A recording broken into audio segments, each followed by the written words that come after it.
Petras Kazlauskas, FTB, FSB, FNTT. Gavome žinių, kad tame pastate gyvena priešiškai nusiteikęs užsienio pilietis. Mums reikia, kad jūs padėtumėte. Na, nežinau, ko jam čia reikia. Mes čia Lietuvoje ir taip skurdžiai gyvenam. Tai kaip iš čia butą ras, čia kainos kosminės. Nu, aš nepadėsiu. Sėkmės. Už kooperaciją siūlau jums apmokėti ateinančio žiemos šildymo sąskaitas. O Jėzus Marija, tai ko iš anksto taip nesakėt?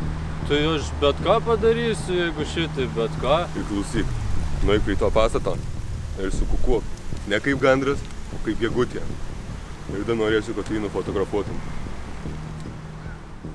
O tai ko jūs pats neinat? Aš su šliūbiniais batais.